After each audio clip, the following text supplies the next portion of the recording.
ഇന്ത്യയിൽ ഏറ്റവും കൂടുതൽ രക്തദാനം നടത്തിയ വനിതയ്ക്കുള്ള ടാലന്റ് റെക്കോർഡ് ബുക്കിന്റെ നാഷണൽ റെക്കോർഡിന് അർഹയായി മലയാളി സന്യാസിനിയും സാമൂഹിക പ്രവർത്തകയുമായ ജയ ആൻഡോ മംഗലത്ത്. 57 വയസ്സിനുള്ളിൽ 117 പേർക്ക് രക്തദാനം നടത്തിയാണ് സിസ്റ്റർ ജയ ദേശീയ റെക്കോർഡിൽ ഇടം പിടിച്ചത്. ബി പോസിറ്റീവ് ഗ്രൂപ്പുകാരിയായ സിസ്റ്റർ ജയ 1987-ൽ 18ാമത്തെ വയസ്സിലാണ് ആദ്യമായി രക്തദാനം നടത്തിയത്. ഒരു വ്യക്തിക്ക് ഒരു വർഷം 4 പ്രാവശ്യം മാത്രമാണ് രക്തദാനം നടത്താൻ നിയമം അനുവദിക്കുന്നത്. ഈ പരിധിക്കുള്ളിൽ നിന്നുകൊണ്ടാണ് സിസ്റ്റർ ജയ 40 വർഷത്തിനുള്ളിൽ 117 പേർക്ക് രക്തദാനം നടത്തിയത്. ഗിന്നസ് വേൾഡ് റെക്കോർഡ് ഹോൾഡേഴ്സിന്റെ സംസ്ഥാന പ്രസിഡന്റ് ഗിന്നസ് സത്താർ അദൂരാണ് സിസ്റ്ററിന്റെ നേട്ടം മഹാരാഷ്ട്ര ആസ്ഥാനമായുള്ള ടാലന്റ് റെക്കോർഡ് ബുക്കിന്റെ ശ്രദ്ധയിലെത്തിച്ചത്.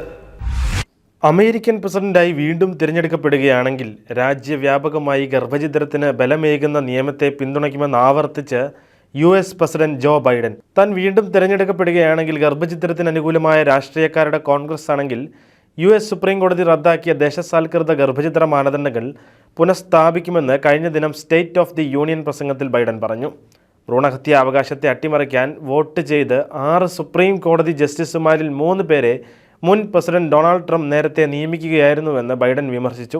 തൻ്റെ ഭരണകാലയളവിൽ ഭ്രൂണഹത്യക്കെതിരെ ശക്തമായി നിലകൊണ്ട പ്രസിഡന്റായിരുന്നു ഡൊണാൾഡ് ട്രംപ്.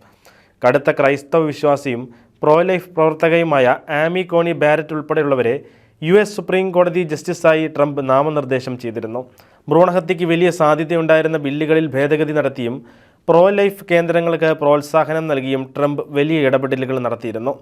എന്നാൽ 2021-ൽ ജോ ബൈഡൻ അധികാരമേറ്റെടുത്തതു മുതൽ കാര്യങ്ങൾ തകിടം മറിയുകയായിരുന്നു.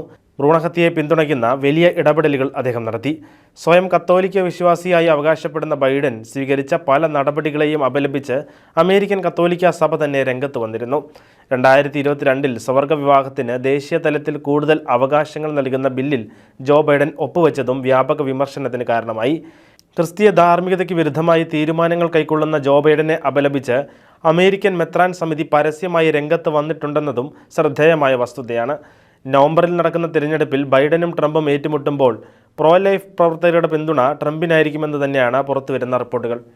അമേരിക്കയിലെ ബോസ്റ്റണിൽ കഴിഞ്ഞ വർഷം നടന്ന സാത്താൻ കോൺ എന്ന പൈശാചിക കോൺഫറൻസിനെതിരെ ക്രൈസ്തവ വിശ്വാസികൾ പ്രാർത്ഥനാ റാലി നടത്തി പ്രതിഷേധിച്ചത് ആഗോള ശ്രദ്ധ നേടിയിരുന്നു.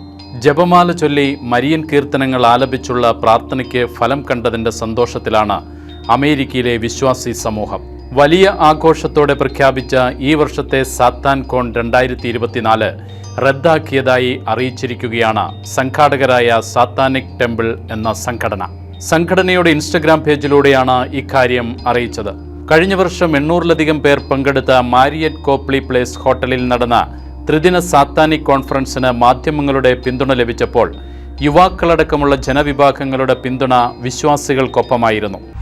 രാജ്യാന്തര തീർത്ഥാടന കേന്ദ്രമായ തെക്കൻ കുരിശുമല 67ാമത് മഹാതീർത്ഥാടനത്തിന് പുനലൂർ രൂപതാ ബിഷപ്പ് ഡോക്ടർ സിൽവസ്റ്റർ പൊന്നുമുത്തൻ പതാക ഉയർത്തി. ഇന്നലെ ആരംഭിച്ച തീർത്ഥാടനത്തിന്റെ 1ാം ഘട്ടം 17-ന് അവസാനിക്കും. 28-29 തീയതികളിൽ 2ാം ഘട്ട തീർത്ഥാടനം നടക്കും. വിശുദ്ധ കുരിശ് തീർത്ഥാടകരുടെ പ്രത്യാശ എന്നതാണ് തീർത്ഥാടന സന്ദേശം. വെള്ളറടയിൽ നിന്നും 2-ന് ആരംഭിച്ച പ്രത്യാശയുടെ കുരിശിന്റെ വഴിക്ക് നെയ്യാറ്റിൻകര KCYM രൂപതാ സമിതി നേതൃത്വം നൽകി. സത്യസഭയെ അനുദിനം അറിയുവാൻ, സഭയെ സ്നേഹിക്കാൻ സൺഡേ ശാലോം യൂട്യൂബ് ചാനൽ ഇപ്പോൾ തന്നെ സബ്സ്ക്രൈബ് ചെയ്യുക.